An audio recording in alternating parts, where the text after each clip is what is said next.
J'ai l'impression que quelque chose est en train de changer et que les élus des ruraux, enfin, qui habitent dans des petits villages ou des petites villes, sont en train de mettre en place une espèce de fronde qui veut et qui refuse, moi je l'interprète comme ça, la politique gouvernementale qui est de dire écoutez, bougez pas, on s'occupe de tout, vous aurez la fibre y compris dans les campagnes, mais vous l'aurez vers 2025.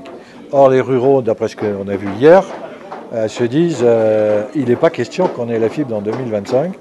Nous voulons la fibre maintenant. Et ça, je crois que c'est un changement majeur. Alors, il y a eu l'enquête qui a été réalisée auprès de 2000 maires de campagne. Et 63% de ces maires veulent la fibre demain matin. Alors, ils ont donné tout un tas de raisons. Et qui est-ce qui les pousse à faire ça? Eh bien, c'est leurs citoyens, c'est les gens, les Français qui vivent dans les campagnes et qui en ont ras-le-bol de soit de rien avoir, soit d'avoir un débit extrêmement faible et qui veulent vivre dans les campagnes. Et pour vivre dans les campagnes, comme l'a rappelé tout à fait Pierre Aigrier, il faut de la fibre optique. Alors, mon analyse est plutôt assez simple. Il y a en gros 60 millions de Français. Il y en a 35 millions qui habitent dans des mégapoles. Et puis le reste qui habite dans les petites villes, les campagnes, etc. Et d'après les chiffres qui ont été cités hier, 10 millions de Français qui vivent dans les mégapoles veulent aller vivre à la campagne, mais pas avec de la DSL, avec de la fibre optique.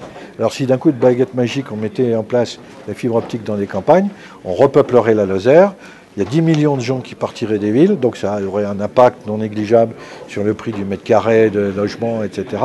Et donc on réorganiserait l'ensemble du système. On fait une espèce de mondialisation à l'envers et on ferait du business dans les campagnes. C'est ça que ça veut dire. Et les jeunes resteraient dans les campagnes. Alors qu'aujourd'hui, les gars, ils n'ont pas d'internet, ils n'ont pas leurs copains sur Facebook, et bien ils s'en vont à la ville. Qu'est-ce qui manque pour arriver à ce résultat? Il nous manque un De Gaulle. Un De Gaulle numérique qui taperait sur la table, qui arrêterait tout ce foisonnement un peu dans tous les sens, dans tous les machins, dans tous les bidules, et qui dirait, écoutez, monsieur, maintenant c'est terminé. On met en place une stratégie fibre pour l'ensemble du territoire.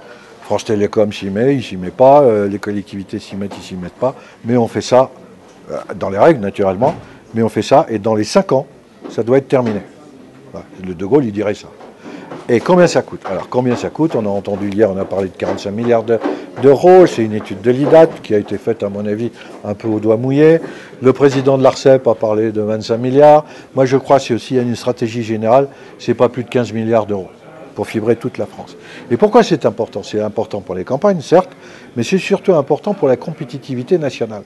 Si nous sommes l'un des premiers pays à annoncer ubi et orbi que tout le pays va être fibré, eh bien le De Gaulle numérique pourrait très bien aller faire le tour des popotes au niveau mondial pour dire écoutez, maintenant ça se passe en France, venez donc créer vos entreprises en France, on crée de l'emploi.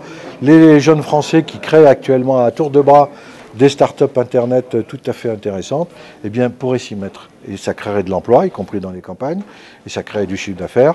Et nos jeunes, eh bien, au lieu de partir en Californie ou ailleurs, resteraient en France.